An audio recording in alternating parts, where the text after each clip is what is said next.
esta mañana yo los voy a invitar a subir un nivel más, a crecer un poco, a subir un poco más en nuestra vida espiritual. El miércoles pasado, en la reunión de oración, el hermano Pedro nos trajo una meditación sobre el libro de Malaquías, el último libro del Antiguo Testamento. Y en el libro de Malaquías Dios le muestra al pueblo de Israel algunas desviaciones que habían tenido en su conducta y en su fe. Y Dios le muestra los pecados que estaba teniendo el pueblo de Israel desde hacía un tiempo. Y algunos de esos pecados el pueblo los estaba ignorando. Entonces Dios les dice, les marca el pecado y le dice, y ustedes, les marca una pregunta que supuestamente el pueblo de Dios estaba haciendo a Dios, como ignorando ese pecado. Y en otras preguntas que le hace Dios, o que Dios piensa que el pueblo de Israel lo hace, estaban justificando los pecados. Por un lado, ignoraban los pecados. Por otro lado, justificaban algunos pecados. Y por otro lado, habían pecados que eran tan comunes dentro del pueblo y que hacía tanto tiempo que estaban dentro del pueblo, que ya se habían naturalizado. Y parecería como que esas cosas ya no se tomaban como pecado, como que ya no era tan grave eso y ya no era considerado un pecado. Queridos, hay veces que hay pecados que estamos ignorando en nuestra vida, porque no nos damos cuenta que algunas cosas son pecados. A veces hay pecados que los justificamos en nuestra vida. Sabemos que son pecados, pero tenemos una justificación para ese pecado. Sí, pero lo que pasa que... Y ahí justificamos ese pecado. Y hay pecados en nuestra vida que a veces los naturalizamos. Hay pecados que son tan comunes entre el pueblo de Dios hoy, no solamente en nuestra iglesia, sino en general en el pueblo de Dios, que ya se considera como algo normal. Entonces ya no es tan pecado. Ya no me pesa tanto faltar el miércoles a la reunión de oración. Ya no me pesa no venir a un culto, no venir a otro. Ya no me pesan algunas cosas, porque es algo muy generalizado. Después de la meditación del miércoles con el hermano Pedro y con el hermano Marcelo nos quedamos hablando un poco de todos estos temas. Nos quedamos hablando de cuántos pecados hay hoy dentro del pueblo cristiano que ignoramos, que justificamos y que naturalizamos. Y hay muchas cosas que para el mundo hoy son pecados, que para el mundo son normales, pero que para el pueblo de Dios siguen siendo pecados. Hay muchas cosas que para el mundo son normales, pero que nosotros los hijos de Dios tenemos que entender que son pecados. Y justamente en esa conversación, surge el tema de esta semana.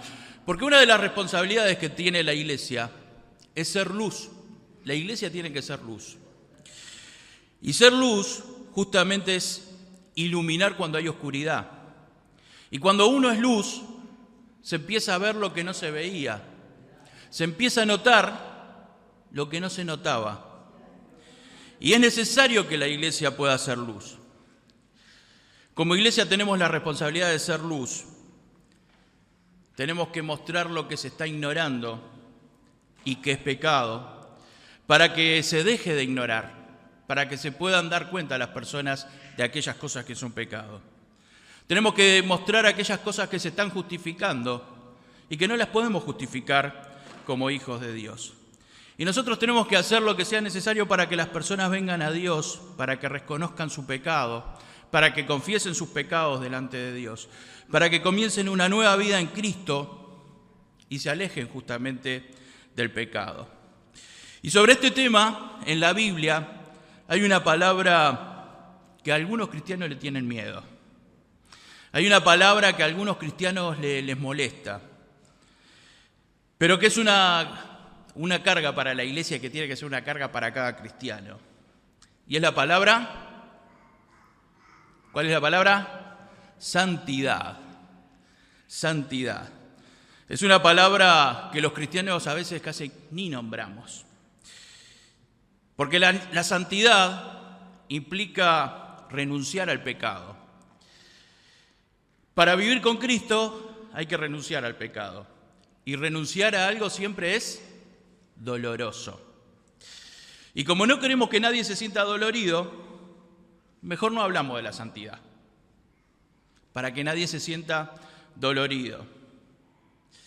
Pero si no hablamos de la santidad, dejamos de ser la luz del mundo. ¿Se entiende? Yo mismo a veces cuando le doy la bienvenida a las personas que vienen por primera vez o a las personas que hace tiempo que no vienen y vienen, digo, siéntanse cómodos entre nosotros. Y la verdad que cuando nosotros presentamos la palabra de Dios y hay pecado en la vida de algunas personas, no debería sentirse cómodo. El darse cuenta que hay pecado en la vida siempre incomoda. Y justamente esto es lo que debería de pasar en la vida de cada uno de nosotros si nos damos cuenta que hay algún pecado, si hay alguna cosa que está alejada de lo que dice la palabra de Dios. Y yo doy gracias a Dios porque entre nosotros, cuando nos damos cuenta que hay pecado, lo empezamos a traer delante de Dios y lo tratamos de corregir. Y yo doy gracias a Dios porque muchas personas en algunos momentos se acercan y preguntan por un tema y por otro y alguna inquietud. Y uno los ve incómodos por alguna situación que está sucediendo en su vida y toman medidas para servir y para honrar a Dios.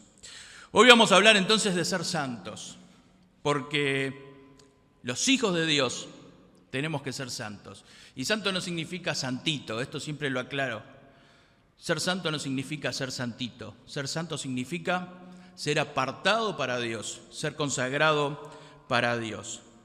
Y si no nos animamos a vivir una vida cristiana apartada para Dios, una vida cristiana santificada para Dios, no tiene sentido ser cristiano. No tiene ningún sentido ser cristiano. La Biblia dice en 2 Corintios capítulo 7, versículo 1, así que, amados, puesto que tenemos tales promesas, limpiémonos de toda contaminación de carne y de espíritu, perfeccionando la santidad en el temor de Dios. Limpiémonos de toda contaminación de carne y de espíritu, perfeccionando la santidad en el temor de Dios.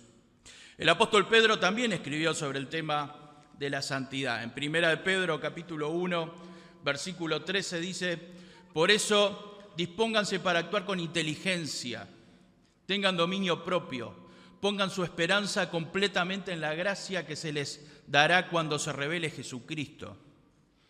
Como hijos obedientes, no se amolden a los malos deseos que tenían antes cuando vivían en la ignorancia. Más bien sean ustedes santos en todo lo que hagan. Como también es santo el que los llamó, pues está escrito, sean santos. ¿Por qué? Porque yo soy santo. Sean ustedes santos en todo lo que hagan. Dios dice, sean santos porque yo soy santos. ¿Qué es vivir en la santidad? ¿Qué es vivir una vida de santidad? Como dije, no es ser santitos. Vivir en santidad significa vivir separados para Dios. La palabra original que se usa en el original griego, en el manual original griego de la Biblia, es hagos. Literalmente significa puro, moralmente sin culpa y consagrado a Dios. Esto es lo que significa la palabra santo. Y 1 Pedro capítulo 1, versículo 15 dice, más bien sean ustedes santos en todo lo que hagan. Nos está diciendo que todo lo que hagan sea puro. Tengan una conducta sin contaminación de pecados. Que todo lo que hagan sea como de alguien consagrado a Dios. Los que hemos conocido a Cristo como nuestro Salvador tenemos que vivir una vida consagrada a Dios. Qué cosa difícil nos pide Dios. Qué difícil que lo que nos está pidiendo. Que seamos santos en todo lo que hacemos.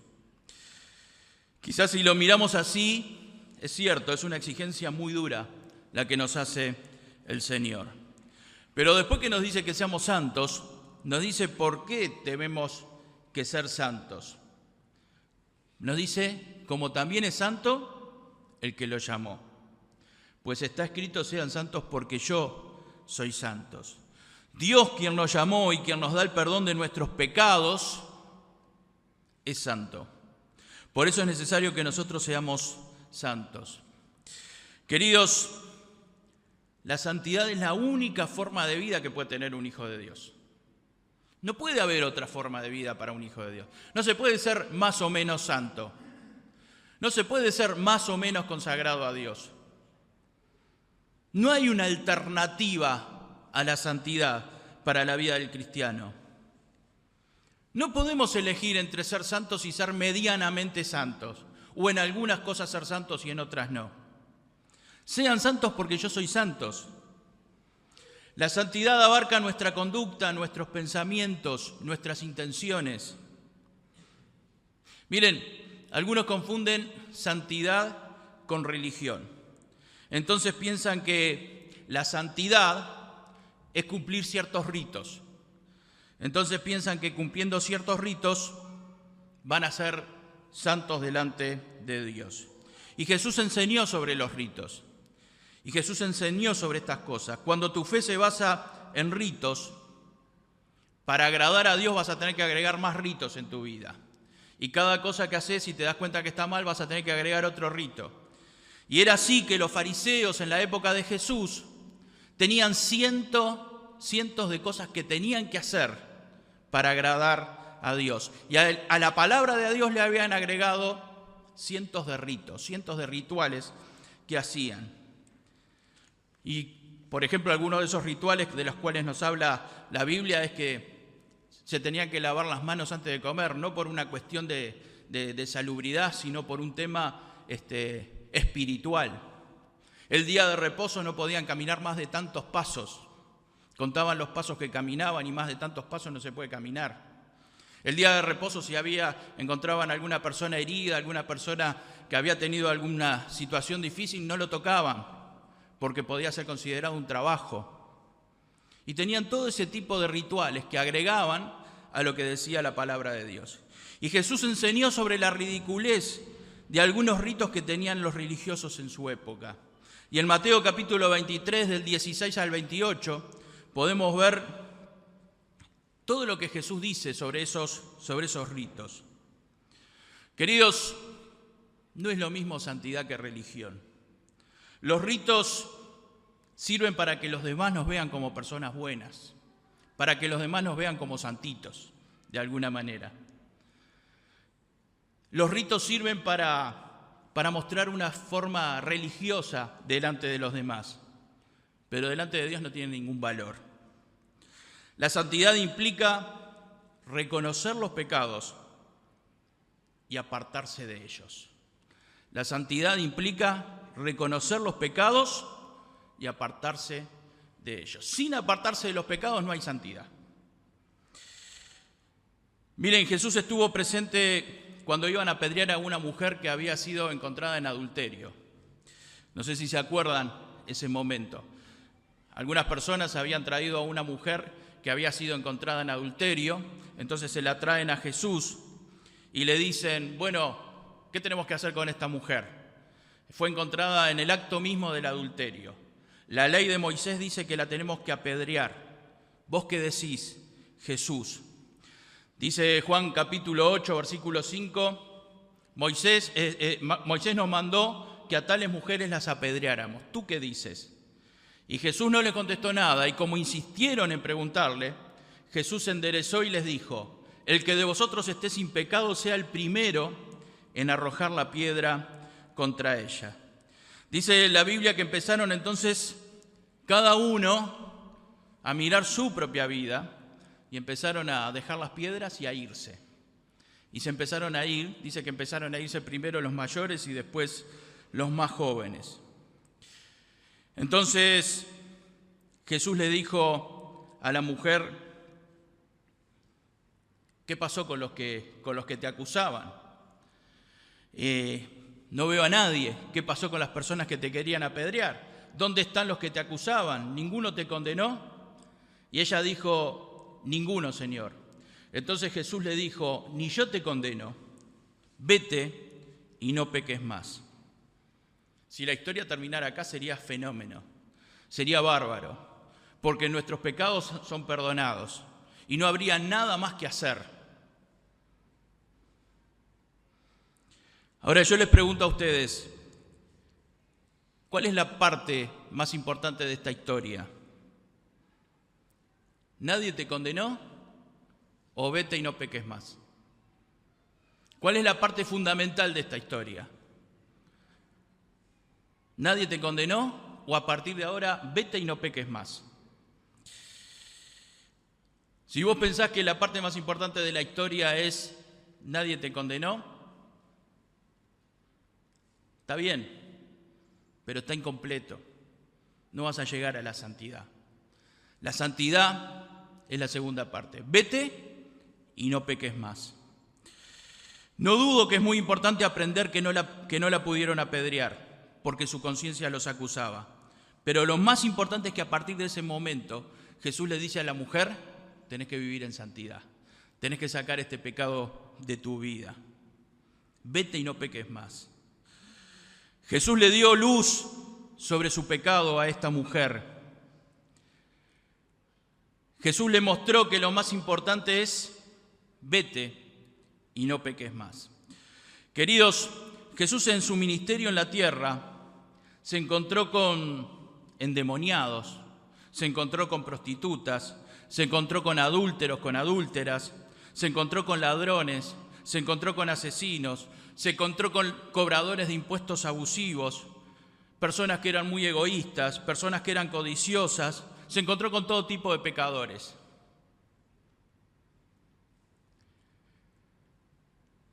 Nunca se enojó con estas personas.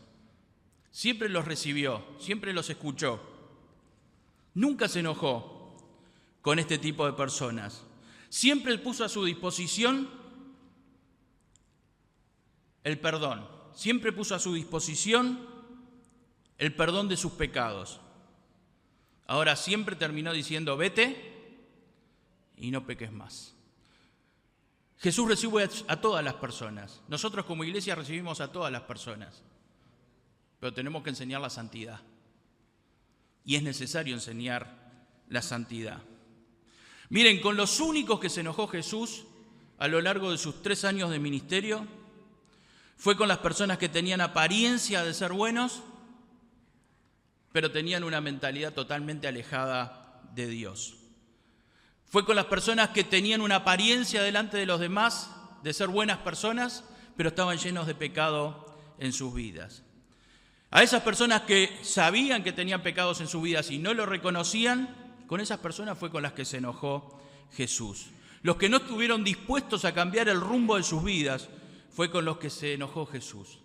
Y a esos les dijo: ciegos que guían ciegos. A esos les dijo: sepulcros blanqueados. Por fuera parecen limpitos, pero por dentro están llenos de corrupción, de pudrición. Con eso se enojó Jesús. Santidad no es mostrarse limpio y puro delante de los demás. Eso es religión. Santidad es reconocer los pecados y alejarse de ellos, tratar de no volver a cometerlos, hacer lo necesario para sacar el pecado de mi vida y tener una conciencia limpia delante de Dios. Más bien sean ustedes santos en todo lo que hagan, que todo lo que hagan sea puro, tengan una conducta sin contaminación de pecado, que todo lo que hagan sea como de alguien consagrado a Dios. ¿Por qué es necesaria la santidad? Hay varios motivos por los que la santidad es necesaria para todas las personas y lógicamente para los hijos de Dios. Miren, la santidad es necesaria para el que hace 40 años que conoció a Cristo y predica y sirve al Señor, como para el que conoció a Cristo ayer, hoy. Para todos los cristianos, para todos los hijos de Dios es necesaria la santidad. Porque todos debemos de ser santos y consagrados a Dios desde el momento en que conocemos a Cristo. En 1 Tesalonicenses capítulo 4, versículo 3 dice: la voluntad de Dios es vuestra santificación. La voluntad de Dios es vuestra santificación. La santidad es necesaria porque es lo que Dios espera de sus hijos. La santidad es necesaria porque es lo que Dios espera de cada uno de nosotros. Cristo murió en la cruz por nuestros pecados. La sangre de Cristo limpia todo pecado, dice la Biblia. Pero una vez que nosotros aceptamos a Cristo como nuestro Salvador, lo que Dios espera de cada uno de nosotros es la santidad.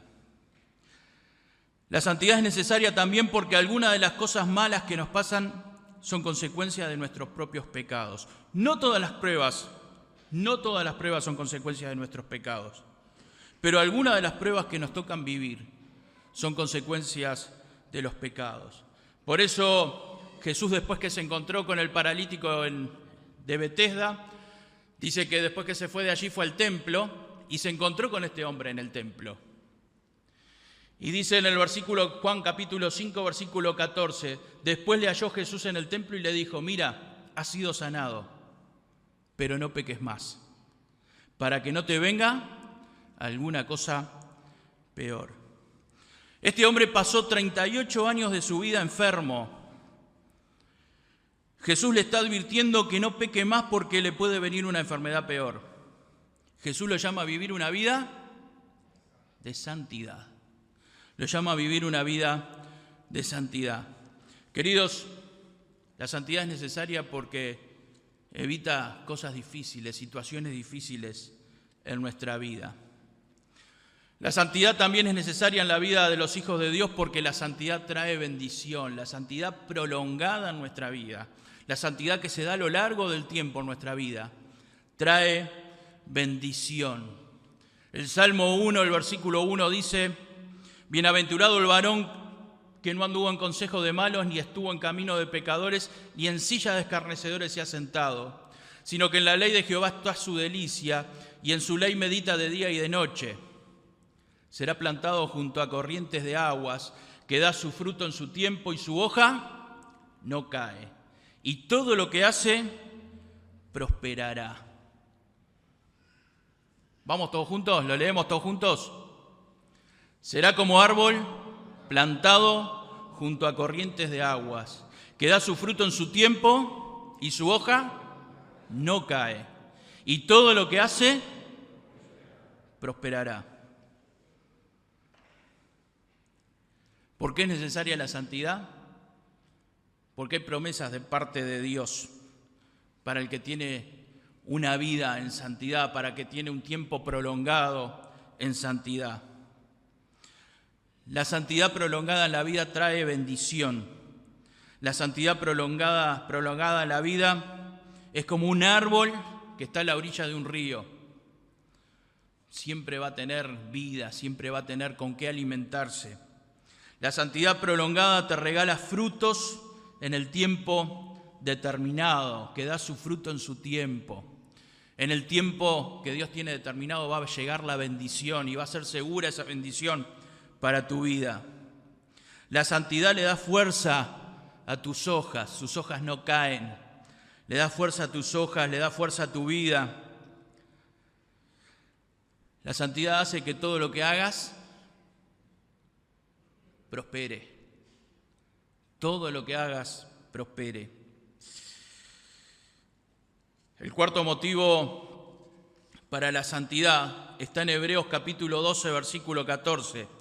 Seguid la paz con todos y la santidad, sin la cual nadie verá al Señor.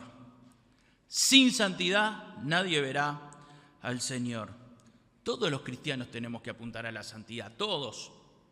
Todos los que estamos acá en esta mañana tenemos que apuntar a la santidad. Todos aquellos que conocen a Cristo como su Salvador tienen que apuntar a la santidad. Porque el que no apunta a la santidad no verá al Señor. No lo digo yo, lo dice la Biblia, lo dice la palabra de Dios. Y esto Jesús lo aclaró y lo dijo bien clarito. Y especialmente lo dijo para los que predicamos, para los que servimos al Señor. El Señor dijo, no todo el que me dice Señor, Señor, entrará en el reino de los cielos, sino el que hace la voluntad de mi Padre que está en los cielos. Y hacer la voluntad de mi Padre que está en los cielos es obedecerle. Y obedecerle es vivir en santidad.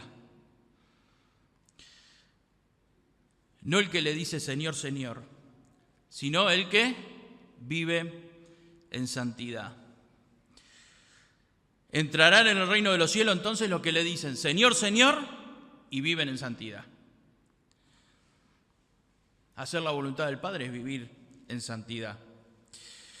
Y Jesús nos dice en forma profética, nos está profetizando Jesús, nos está anticipando que en el día final muchos me dirán en aquel día, Señor, Señor, ¿no profetizamos en tu nombre? ¿No predicamos en tu nombre? ¿Y en tu nombre no echamos demonios? ¿Y en tu nombre hicimos muchos milagros? Y entonces Jesús les declarará, nunca os conocí, apartado de mí, hacedores de maldad. Pero Señor, yo me paraba el domingo, todos los domingos me paraba adelante en el púlpito y predicaba tu palabra. Señor, oré por muchos. Señor, ofrendé y di mi diezmo. Señor, repartí folletos con tu palabra. Señor, tocaba los timbres de las puertas y predicaba tu palabra e invitaba a la iglesia. Señor, testifiqué puerta por puerta. Señor, aconsejé a personas que estaban debilitadas, a personas que estaban desanimadas. Señor, bauticé a algunos. Señor, consolé a los que estaban tristes. Apartate de mí, Esteban. Apartate de mí, Esteban. Nunca te conocí. No viviste en santidad. No fue un objetivo en tu vida la santidad. No había sinceridad en tu corazón. Fuiste más religioso que obediente. No sacaste la mentira de tu vida. Hay rencores en tu corazón. No perdonaste cuando te mostré que debías perdonar. Nunca te apartaste de la mentira, nunca te apartaste de algunos pecados en tu vida. Tu vocabulario cuando no estabas entre hijos de Dios no era el correcto. Fuiste orgulloso, no diste la gloria a Dios en tu vida. Menospreciaste el servicio que Dios te puso para que hicieras. Le diste valor a otras cosas más que al amor de Dios. Apártate de mí, Esteban. Nunca te conocí, Esteban. No viviste en santidad. Por las dudas le digo que esto es ficticio, ¿no? Dios quiera que no sea esto lo que el Señor está viendo en mi vida. Pero pongo mi nombre para que sea más claro. Los que servimos al Señor también estamos expuestos y debemos de revisar nuestras vidas. Muchos me dirán, Señor, Señor, en tu nombre hicimos milagros, echamos demonios, predicamos tu palabra. Los que servimos al Señor también tenemos que tener cuidado con nuestra vida de santidad. Por último, queridos, quiero decirles que la santidad es un proceso en nuestra vida. Si bien desde el primer día que conocemos a Cristo tenemos que vivir en santidad, la santidad también es un proceso en nuestra vida. Y es un proceso que comienza el día que aceptamos a Cristo como nuestro Salvador. Si hay alguien en esta mañana, en este lugar, que todavía no aceptó a Cristo como su Salvador, hoy es el momento de hacerlo. Porque es el momento de empezar a vivir en santidad y es el momento de acercarse a Dios. Y si todavía no aceptaste a Cristo como tu Salvador, no empezaste el proceso de santidad y no vas a ver al Señor. Por eso lo primero es aceptar a Cristo como mi Salvador, reconocer que soy un pecador, pedir perdón a Dios por mis pecados, entregar mi vida a Cristo. Y recién ahí empieza la vida de santidad. Y si ya aceptamos a Cristo como nuestro Salvador, empieza el proceso de santidad en nuestra vida. Y el proceso de santidad en nuestra vida empieza cuando el Espíritu Santo entra en nuestra vida. En el momento en que aceptamos a Cristo como nuestro Salvador, el Espíritu Santo entra en nuestra vida. Y después tiene que empezar a ver frutos del Espíritu Santo. Y ahí empieza el proceso de santidad en nuestra vida. Y quiero ir a un pasaje de la Biblia que nos muestra ese proceso de santidad. Hebreos 12, versículo 12. Y el proceso de santidad empieza levantando las manos caídas. Por lo cual levantad las manos caídas y las rodillas paralizadas. Y lo primero que pasa en nuestro proceso de santidad es el fortalecernos en el Señor. Nuestra vida tiene que fortalecerse en el Señor. Jesús dijo en Mateo 11, 28, venid a mí todos los que estáis trabajados y cargados, y yo os haré descansar. El primer paso es fortalecerme en el Señor, entregar toda mi vida en las manos del Señor. Y entregar mi vida en las manos del Señor significa entregar mis deseos en las manos de Dios, entregar mis planes en la vida en las manos de Dios, entregar mi familia en las manos de Dios, entregar mi trabajo en las manos de Dios, entregar mi esfuerzo en las manos de Dios. Todo ponerlo en las manos de Dios. El versículo 13 dice, y haced sendas derechas para vuestros pies, para que lo cojo no se salga del camino, sino que sea sanado. Otro de los pasos de la santidad es caminar por los caminos de Dios, obedeciendo su palabra. Miren, cuando uno recién acepta a Cristo, nos cuesta caminar en el camino del Señor. Es una cosa lógica que haya dificultades para caminar en el camino del Señor. Y cuando uno empieza a caminar en el camino del Señor, lo primero que tiene que hacer es caminar por caminos seguros. Por eso dice, haced sendas derechas para vuestros pies. No sé si alguna vez les pasó ir caminando y pisar un pozo o pisar una piedra y que se tuerza el tobillo. Y ahí empezamos a tener un dolor. A partir de ese momento empezamos a mirar por dónde estamos caminando y tratamos de no caminar por un lugar que no sea irregular. Bueno, así también es en la vida cristiana. Lo primero es buscar caminos seguros, caminos de obediencia a Dios, aprendiendo de la palabra de Dios, buscando a Dios, viniendo a la casa de Dios. Apartarme del pecado, sacar todo lo que me doy cuenta que está mal en mi vida. Si hay vicios, si hay cosas que no corresponden, sacarlo todo de mi vida. Lo tercero está en el versículo 14. Seguid la paz con todos y la santidad sin la cual nadie verá al Señor. Vivir en paz con todos. Esto también forma parte del proceso de santificación de los hijos de Dios. En el camino a la santidad también entra el estar en paz con todos los que nos rodean. Y estar en paz con todos significa estar en paz con mi familia, estar en paz con mis compañeros de trabajo, estar en paz con mis vecinos, estar en paz con mis familiares más lejanos, estar en paz con todos. Seguir la paz, evitar las rispideces con los demás, sacar los resentimientos de mi corazón. No se puede vivir en paz con resentimientos. En Romanos capítulo 12, versículo 18 dice, si es posible, en cuanto dependa de vosotros, estad en paz con todos los hombres. Y después dice, no os venguéis vosotros mismos, amados míos, sino dejad lugar a la ira de Dios, porque escrito está, mía es la venganza, yo pagaré, dice el Señor.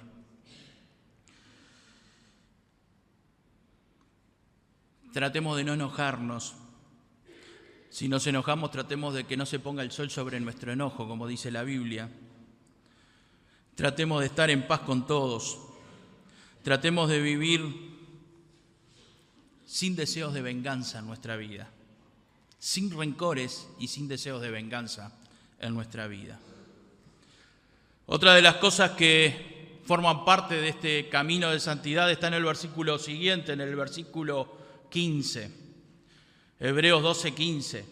Mirad bien, no sea que alguno deje de alcanzar la gracia de Dios, que brotando alguna raíz de amargura os estorbe y por ella muchos sean contaminados. Otra de las cosas que son fundamentales para nuestra santidad es no dejar crecer en nuestra vida las cosas que nos hacen mal. No dejar crecer en nuestra vida raíces de amargura. ¿Y saben por qué dice raíces? Porque la raíz es algo que no se ve, está debajo de la tierra. Hace unos años atrás, enfrente de mi casa teníamos un jardín y se había llenado de yuyos. Entonces llamé a un jardinero y le dije, quiero tener césped acá, no tener yuyos. No hay ningún problema, me dice, déjalo en mis manos. Vino, trajo el césped, levantó los yuyos, trajo el césped y puso esas alfombras de césped y por un par de meses estuvo divino ese césped. Llanito, hermoso. Pero con el tiempo empezaron a aparecer otra vez los yuyos. Y le digo, ¿qué pasó acá? Me dice, no, lo que pasa es que me equivoqué y tendría que haber puesto una capa de no sé qué, no me acuerdo ahora qué era, para matar todas las raíces que habían quedado abajo. Y eso después empezó a crecer para arriba. A veces en nuestra vida pasa lo mismo. Hay raíces que no se ven, hay cosas que quedan debajo y no se ven. Y son raíces de amargura. Y sin darnos cuenta, esas raíces de amargura empiezan a salir para arriba. Y lo que sale para arriba y se empieza a ver ya no es agradable. No dejes crecer en tu vida cosas que te van a hacer mal y que le van a hacer mal a los otros. No dejes crecer en tu vida la amargura por los fracasos. No dejes crecer en tu vida la amargura por las cosas que te salieron mal. No dejes crecer en tu vida la amargura por lo que otros te hicieron. No dejes crecer en tu vida la amargura por lo que no podés solucionar hoy. Porque si vos no dejás crecer la amargura, vas a evitarte muchas cosas en tu vida y vas a estar llamando a la bendición de Dios. Y la bendición de Dios te va a hacer prosperar. Nadie que deja crecer la amargura en su vida va a prosperar. Tenemos que sacar la amargura de nuestra vida. Tenemos que sacar la queja de nuestra vida. Tenemos que sacar el resentimiento de nuestra vida. Tenemos que sacar el pesimismo de nuestra vida. Son todas raíces de amargura. La queja, el resentimiento, el pesimismo, son todas raíces que no se ven, nadie las ve, pero cuando nosotros las dejamos crecer, nos dañan a nosotros mismos. Segunda de Corintios 7:1, así que amados, puesto que tenemos tales promesas, limpiémonos de toda contaminación de carne y de espíritu, perfeccionando la santidad en el temor de Dios. Otra de las cosas importantes en este proceso de santidad es limpiarnos de toda contaminación de carne y de espíritu. Y el cristiano limpia su vida confesando sus pecados a Dios. No confesando sus pecados a otra persona, confesando sus pecados al que lo puede perdonar. El cristiano limpia su vida confesando los pecados a Dios. Un día aceptamos a Cristo como nuestro Salvador, le pedimos perdón por nuestros pecados. Pusimos nuestra vida en la mano de Dios. Después que aceptamos a Cristo como nuestro Salvador, tenemos que confesar cada pecado delante de Dios. Otra de las cosas importantes es cambiar la mentalidad. Efesios capítulo 4, versículo 23 dice: y renovaos en el espíritu de vuestra mente y vestidos del nuevo hombre creado según Dios en la justicia y santidad a la verdad. Los hijos de Dios tenemos que cambiar nuestra mentalidad. Tenemos que tener la mentalidad de Cristo. Tenemos que empezar a pensar de otra manera. No podemos pensar como una persona común y corriente del mundo. Los hijos de Dios tenemos que tener la mentalidad de Cristo y pensar como piensa el Señor. Otra de las cosas en este camino a la santidad está en Juan capítulo 14, versículo 21. El que tiene mis mandamientos y los guarda, ese es el que me ama. Y el que me ama será amado por mi Padre, y yo le amaré y me manifestaré a él. Otra de las cosas que están en el camino de la santidad es amar a Dios por sobre todas las cosas. Amar a Dios por encima de todas las cosas. Amar a Dios por encima del amor a mi familia. Sí. Amar a Dios por encima del amor a mis hijos. Sí. Amar a Dios por encima del amor a mi esposa o a mi esposo. Sí. Amar a Dios por encima de todas las cosas. Queridos, somos llamados a vivir en santidad. Dios quiera que cada uno de nosotros podamos seguir el proceso de la santidad. Y si hay algún pecado en nuestra vida, no nos desanimemos. Esto de la santidad no es para desanimarnos. Esto es para corregir y para vivir en el Señor. Y yo los aliento porque a veces pensamos que el camino de la santidad es un camino difícil. Pero es un camino que está lleno de bendición. Es un camino que te va a traer bendición. Y es un camino que te va a llevar a la eternidad con el Señor. Y hay que disfrutar el camino a la santidad por las promesas que tiene en el futuro y por las promesas que tiene hoy para nuestra vida. Que el Señor nos bendiga, que nuestra vida transite este camino de santificación y que nuestra vida esté limpia de todas aquellas cosas que el Señor quiere limpiar. Que el Señor pueda cumplir su propósito en la vida de cada uno de nosotros. Que el Señor pueda cumplir el propósito en la vida de cada uno de sus hijos, de los que estamos aquí en esta mañana, de los que faltaron hoy. Pero que el Señor pueda cumplir sus propósitos en nuestra vida.